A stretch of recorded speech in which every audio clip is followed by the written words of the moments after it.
Это программа «Актуальное интервью», в студии Иван Лазаренко. Через 5 лет Якутия должна войти в число 15 лучших субъектов страны по качеству образования.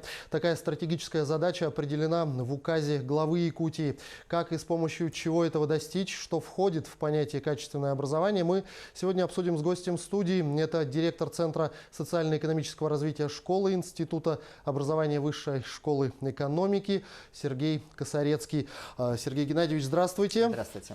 Ну, указ главы Якутии определяет очень амбициозные довольно-таки цели в отношении роста качества образования. Как видятся перспективы и главные условия достижения таких целей? Действительно, цели очень амбициозные, но мне кажется, что в современных условиях без амбициозных целей не обойтись. Потому что осознанно, что образование играет критическую важную роль в развитии человеческого капитала. И мы должны понимать, что такого рода цель поставлена как условие серьезного прогресса Якутии в социально-экономическом плане и обеспечении качества жизни ее людей. Поэтому к этому надо стремиться. Что для этого важно сделать? Вопрос сложный.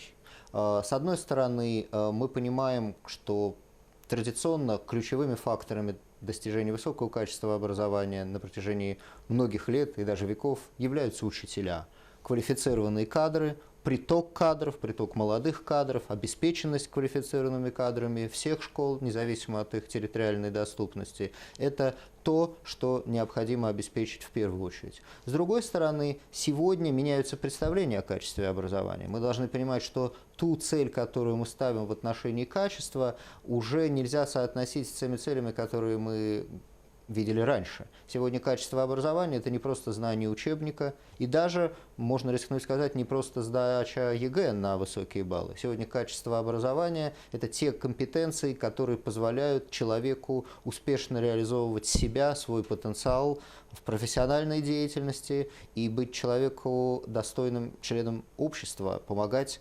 развиваться своему сообществу, своей территории, своей стране. Поэтому сейчас меняется содержание образования, и мы должны думать о том, как нам обеспечить вот то качество образования, необходимое для каждого конкретного человека и республики в целом. И здесь вопрос становится о новых технологиях, в том числе цифровых технологиях. Вчера на августовском совещании работников образования как раз этой теме уделял много внимания руководитель правительства Республики Саха-Якутия. Сегодня в этом плане наращивается потенциал школ с точки зрения условий, интернет, наличия техники, но важным становятся и новые методические решения. Я думаю, что учитель плюс современные технологии, плюс методы, которые позволяют нам обеспечить доступность современного образования, независимо от того, где находятся дети, вот это то, что необходимо и может помочь республике достичь заявленных целей. Вот те мероприятия, которые вы упомянули, августовские традиционные мероприятия, на них, безусловно, множество выступлений, множество дискуссий, в которых вот это словосочетание «качество образования» всплывает регулярно. Но сколько людей, столько и мнений. Так как вы, как эксперт, что вы можете отнести именно вот к этому словосочетанию «качество образования»? Вы совершенно правы. Я также был свидетелем вчера довольно жарких дискуссий относительно того, что вкладывать в представление о качестве образования. Уже я заметил, что сегодня качество образования не сводится исключительно к успеху в едином государственном экзамене, в итоговой аттестации в 9 классе. Нельзя его сводить и к победам в олимпиадах, но по-прежнему это те показатели, которые важны. Они прозрачны, они измеряемы, они значимы для университетов, они значимы для семей. Но вместе с тем формируется представление о том, что современное качество образования – это, например, идентичность, это гражданская ответственность человека, что особенно важно для Якутии, для страны с богатыми традициями, со спецификой культуры, с родным языком. И нам важно сегодня применительно к республикам включать в представление о высоком качестве и вот представление о качестве как идентичности, как гражданской компетентности, гражданской ответственности. Ну и очень важные дискуссии сегодня ведутся относительно качественного образования, как образования, обеспечивающего равные возможности детям, независимо от места проживания, от социального статуса семей. Сегодня в понятие качества образования закладывается представление о равенстве. Недопустимой ситуации, когда у нас есть группа элитных учреждений с очень высоким числом детей, победителей олимпиад или высокобальников ЕГЭ, и есть группа школ, в которых мы смиряемся с низким качеством образования. Вот стратегия сбалансированного роста качества, она тоже сегодня является предметом дискуссий. Ну, вот еще одна задача, которую вы упомянули, задача по повышению качества образования, это пересмотр системы подготовки квалифицированных педагогических кадров. Можно ли говорить о том, что та педагогическая система, которая действует сейчас у нас в стране, устарела уже, может быть, немножечко? И как можно оценивать компетенцию учителя, что этот педагог действительно дает качественное образование? Очень непростой вопрос. Действительно, сегодня, как я уже сказал, подготовка квалифицированных кадров является важнейшим фактором обеспечения качества образования. И простым языком говоря, для родителей, которые выбирают школу, прежде всего важно, чтобы в этой школе были учителя, умеющие работать с ребенком, умеющие работать с ним как в отношении предметных знаний, так и с личностью, формировать к нему индивидуальное отношение, формировать с ним позитивный контакт. И здесь, конечно, очень существенным является то, как педагога готовят. Ситуация здесь непростая. С одной стороны, реформа педагогического образования у нас идет уже не первый год. У нас педагогическое образование стало реализовываться не только в педагогических институтах, но и в университетах. С другой стороны, число, собственно, педагогических университетов, если говорить о стране в целом, сократилось. Идет поиск новых моделей подготовки педагогов. Они предполагают особое внимание к практической деятельности, к практике педагогов на этапе обучения в школах, к увеличению продолжительности этой практики, чтобы педагог уже имел реальный опыт работы. И затем очень важным этапом становится интеграция молодого педагога, выпускника вуза в школы. Здесь очень важным является наставничество, поддержка этого педагога со стороны опытных педагогов, кого мы называем ментором или наставником. Вот эти модели сегодня, они также активно поддерживаются и на федеральном уровне. Я знаю, подобного рода работа ведется в Якутии. Но вместе с тем, сегодня большой потенциал в профессиональном развитии педагогов видится в взаимодействии между школами и между объединениями педагогов. Это опять-таки более прямой ход к передовому опыту. Путь технологий через педагогические вузы или через институты повышения квалификации оказывается более длительным.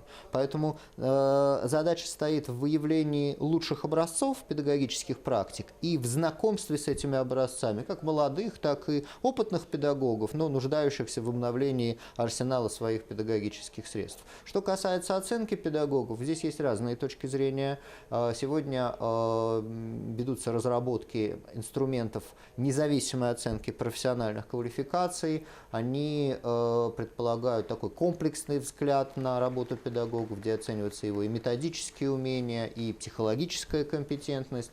Я считаю, что это может дать хорошие плоды, но очень важно, чтобы в число инструментов оценки вошло бы, опять же, непосредственное наблюдение за практикой педагога, посещение реальных уроков, наблюдение педагога в работе с детьми, в преподавании, в общении, во взаимодействии. Иначе есть риск сведения оценки компетенций к тестам, к предоставлению документов о прохождении разных курсов, участия в мероприятиях и отрыв от реальной работы. Наша республика, в принципе, как и другие регионы страны, активно участвует в различных федеральных проектах. Что такое участие дает субъектам?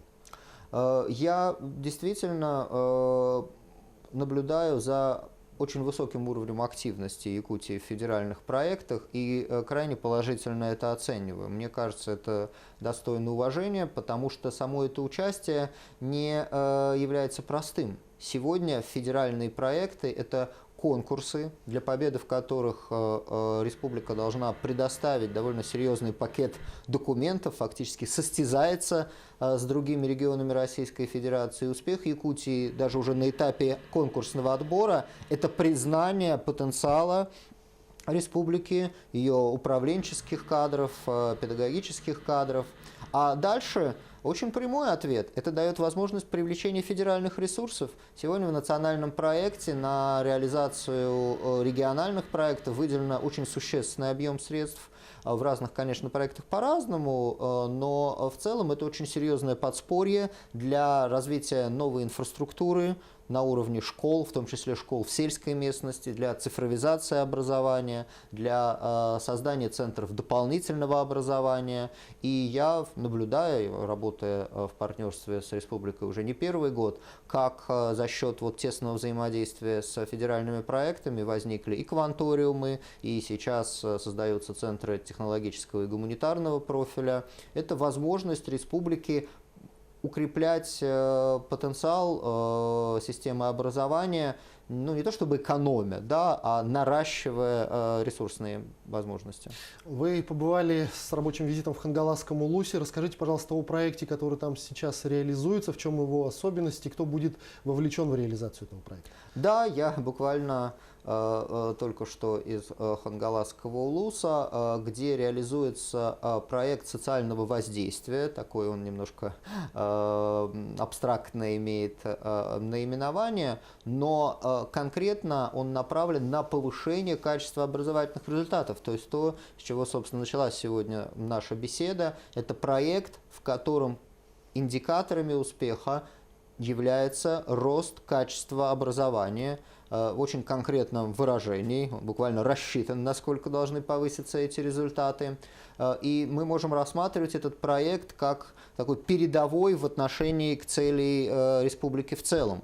И мы надеемся, что в ходе реализации проекта в конкретном Улусе он по итогам станет моделью, используемой в других Улусах в масштабе республики в целом. В чем его особенность? Здесь две особенности. Первая особенность по организационно-управленческим моделям. Этот проект впервые в России предполагает изначальное финансирование не государством, а частным инвестором.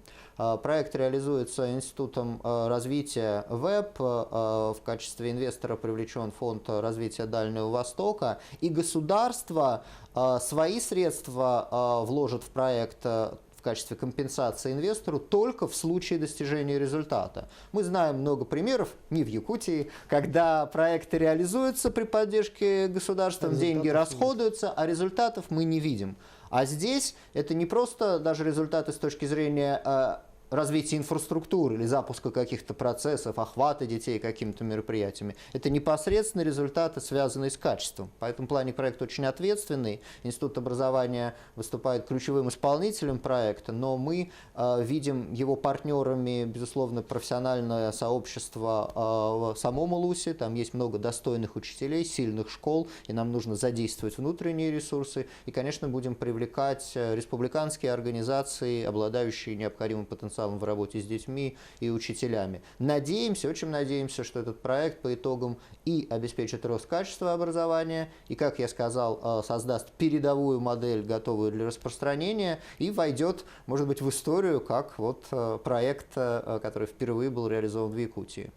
Сергей Геннадьевич, я благодарю вас за увлекательную беседу. Огромное спасибо, что нашли время и ответили на наши вопросы. Я желаю вам успехов в вашей работе. Спасибо. Большое спасибо, это очень важно.